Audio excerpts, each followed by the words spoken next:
Welcome back, everybody. This is the Renegade fight. Today is day two. Today is day two of Florida State football players and coaches honors week. As we all know, we did a show yesterday on the kickoff honors week, talking about a few players and their accomplishments. And today is day two. And so far, we're enjoying this great time and this great episodes about the Florida State culture and the traditions that have went on to build a great tradition and continue to build a great tradition for Florida State and Florida State football. And as you know, just in case you missed the first show, this is a week-long tribute week, honors week, as we know, kicked off yesterday and will continue as now and throughout next week as well. So just to get started, the first person that we'll be talking about today is running back Warwick Dunn. Warwick Dunn is an NCAA Hall of Fame running back. One of the greatest players and running backs in Florida State's history. Warwick Dunn played at Florida State from 1993 to 1996. Warwick Dunn ranked number two, ranks second all time. Ranked second all time in Florida State history with 3,959 yards rushing.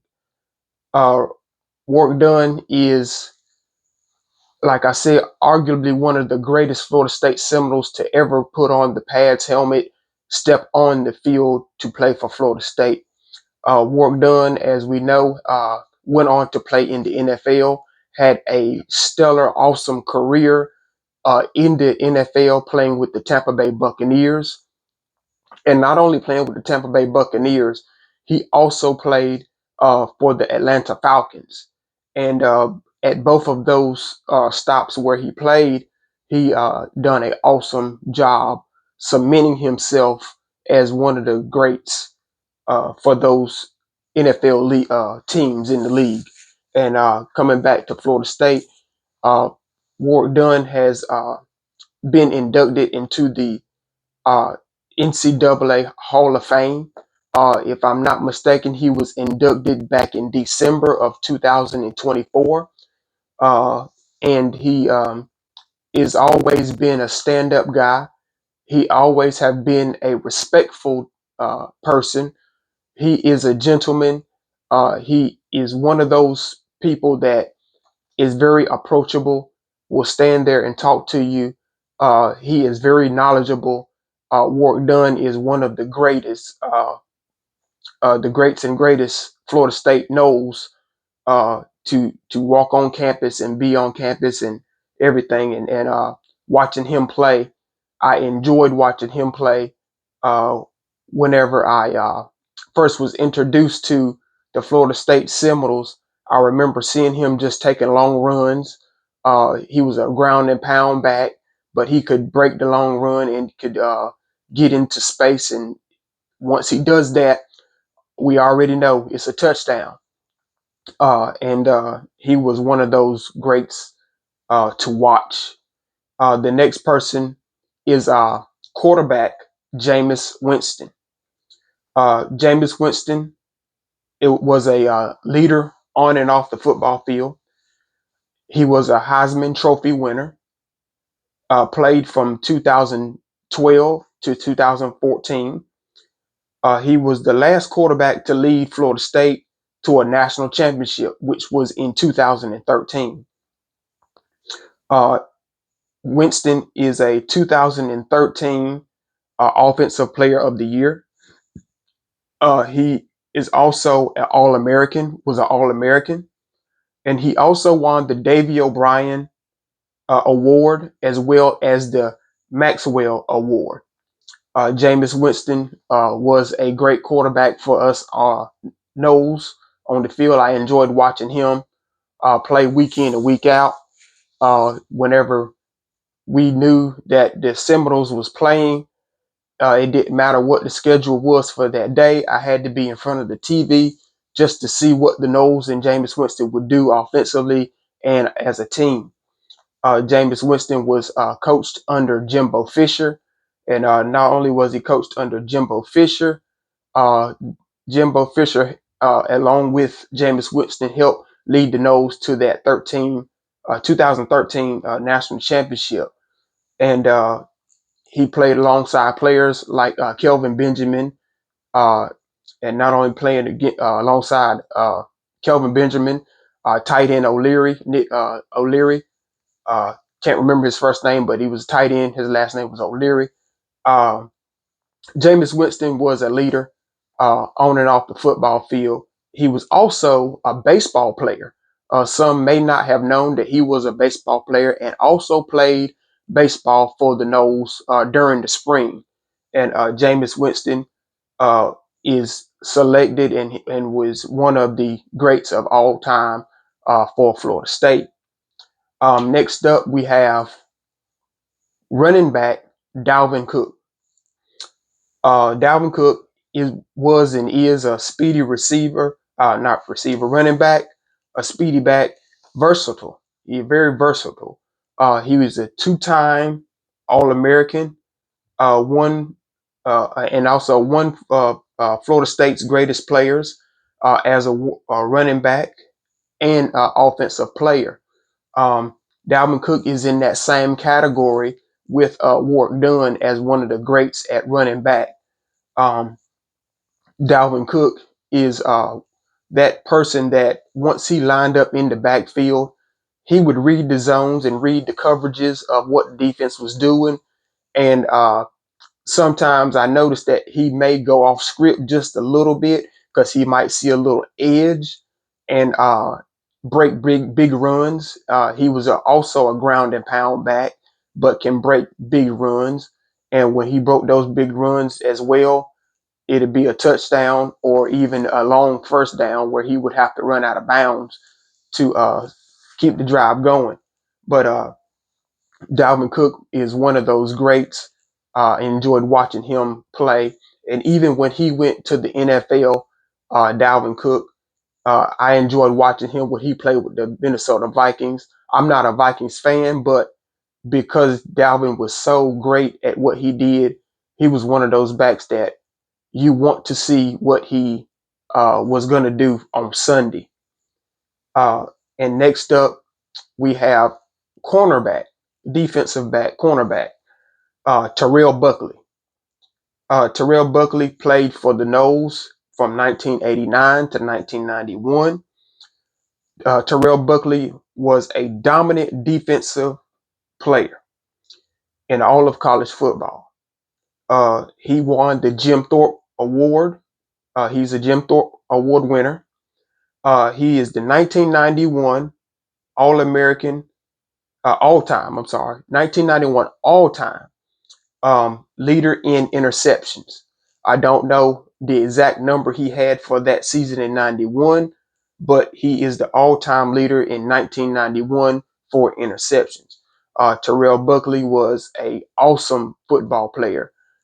He was one of those guys that he commanded the defense to be great. He commanded the defensive backfield. He was one of those guys that when he strapped on that chin strap, put on that jersey, shoulder pads, he went to battle. And not only did he go to battle, he went to battle for a win. And he and the Florida State Seminoles played awesome football. Um, and this Terrell Buckley, he was a all-time great. Went on to play in the NFL as well, and he had an awesome NFL career as well. Once he left Florida State. And next up, we have receiver Anquan Bolden. Anquan Bolden was a physical receiver. Uh, he was a great pass catcher. He was a great route runner. He arguably was one of the greatest receivers in FSU school history. And he played for Florida State from 1999 to 2002. Anquan Bolden was one of those greats. He was a tall guy. He was a more physical guy. He could line up anywhere on the football field, run the right route, run his routes, catch the football, and his catching ability was so great. It was almost like wherever the ball was thrown, uh, he was going to catch it, make a play, and get to where he needed to be to get a first down, touchdown, run out of bounds, whatever. And I remember when Anquan Bolden first come to FSU, he was listed as a quarterback. So I want to say by him being listed as a quarterback and transition to receiver, that also helps you as a receiver or any other position that you may play on offense to know where you need to line up, because if you were a quarterback, you know where everyone is supposed to be. So now when you change positions, you know where you're supposed to be. And Anquan Bolden went on to play in the NFL as well, and he played with the Arizona Cardinals, and he also had a awesome football career. And I enjoyed watching him play from '99 all the way to 2002. And Anquan Bolden is a national championship winner as well. Next up, we have defensive back Leroy Butler.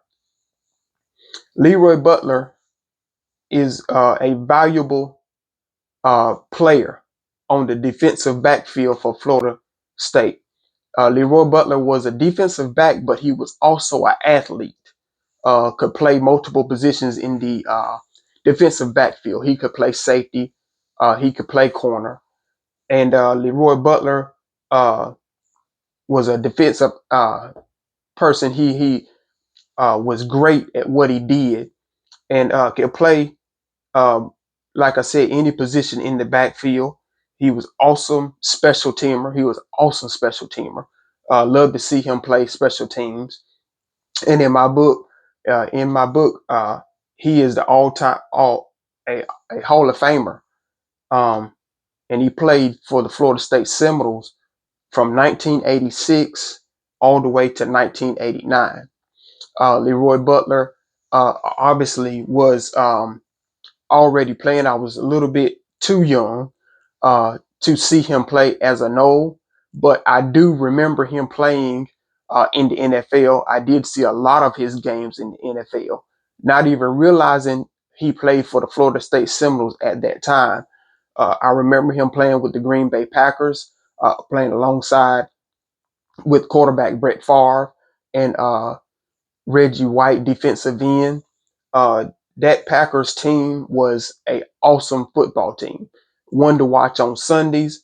And I remember Leroy Butler lining up into that backfield, commanding the players to not only do their job, but just line up in the right positions so that everyone could be able to make a play.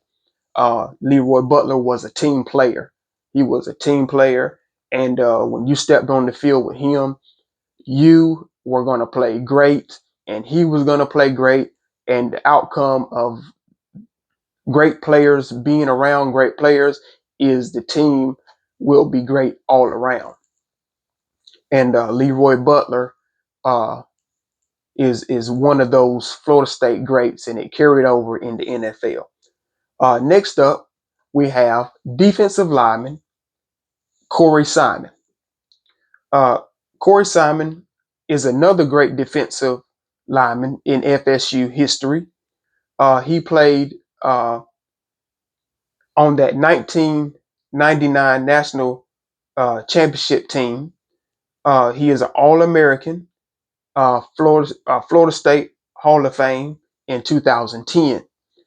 Um, Corey Simon, I've had a chance to not meet him, but I have seen him from a distance.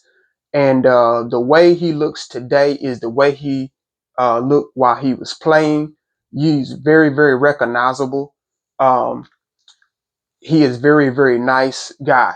Um, Never got a chance to, again, get close to enough to speak to him, but I could see from a distance from what I've been seeing whenever I'm in Tallahassee. If I come by Corey Simon, he's always smiling.